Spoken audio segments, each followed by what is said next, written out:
ملا رومی رحمۃ اللہ علیہ فرماتے ایک دن نا شیر نے ایک دن نا ریچھ کو ساتھ لے لیا اور ساتھ لے لیا لومڑی کو.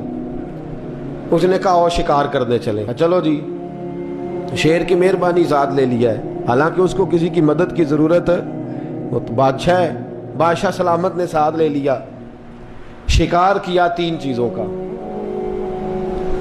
ایک شکار کیا خرگوش, ایک ہرن, ایک گائے.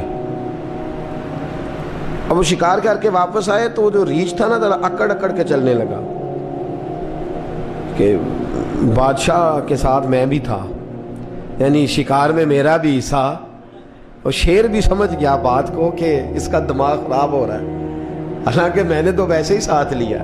وہ ریچھ صاحب بھی نا تگڑے ہو گئے, انہوں نے کہا ہو میں ساتھ ہی تھا کہ اب بادشاہ نے تو ویسے ساتھ لیا تھا کہ چلو 2-4 آدمی مل کے. تو وہ اس نے نا شیر نے بھانپ لیا, اس نے کہا کہ اس کے ذہن کے اندر بات آ رہی ہے کہ شاید میں کو بلا ہوں, تبھی تو مجھے اسپیشل بادشاہ نے کہا ہے کہ چل میرے ساتھ شکار کرنے میں, ہے کوئی میرے اندر بات. اللہ اکبر. اس نے نا آ گئے, بیٹھ گئے. تو اس نے کہا اس سے بادشاہ نے کہ کیا کرنا ہے, اب شکار تو ہو گیا ہے. تو اس کے اندر تو سودا سمایا ہوا تھا نا. اس نے کہا جی کرنا کیا ہے, بانٹ کے کھانا چاہیے, بانٹ کے کھانا چاہیے. اس کو بڑا غصہ آیا. اس نے کہا اچھا تو مجھے کمزور سمجھتا ہے, میں جو چاہتا تھا کر سکتا تھا, میں نے تو عذرائے محبت تجھے عزت دی, ساتھ لے لی یار, تو بن کے ہی بیٹھ گیا ہے. اس نے کہا اچھا بانٹ کے کھانا چاہیے. کہا بالکل. کہا چلو بانٹو. پھر کیسے بانٹنا ہے؟ ہرن کا اور بکرے کا گوشت ایک جیسا ہوتا ہے, بلکہ ہرن کا زیادہ مہنگا ہوتا ہے, لذیذ ہوتا ہے. اب اس نے تقسیم کیسی کی, ریچھ نے چلاکی کرنی چاہیے. کہنے لگا جی تقسیم سیدھی سی ہے, آپ بڑے ہیں, گائے آپ کی.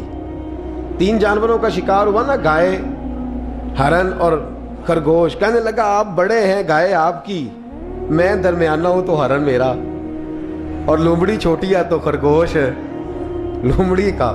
اس نے کہا تیرا بھلا ہو جائے, کیسی تو نے تقسیم کی ہے. اس نے مارا پنجا اور ریچھ کو بھی مار دیا. اس نے کہا تو عجیب آدمی ہے بھائی, تجھے تو ذرا موقع دیا ہے تو تو نے ہاتھ ہی وہاں ڈال لیا ہے جہاں بالکل تیرا بنتا ہی نہیں تھا. اللہ اکبر. اس نے کہا اچھا مر گیا. اب لومڑی بھی سنبھل کے بیٹھ گئی.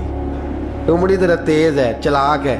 تو ملا رومی علیہ رحمہ کہتے ہیں, اور شیر کہنے لگا لومڑی سے چل تو تقسیم کر, تو تقسیم کر کیا کرنا چاہیے. تو کہنے لگی بادشاہ سلامت تقسیم بڑی سادی سی ہے, سویرے ناشتہ خرگوش کا کریں, دوپہر کو آپ جب کھانا کھانے لگے تو ہرن تناول فرمائیں, اور شام کو ذرا آپ زیادہ کھاتے ہیں تو آپ گائے کھائیں.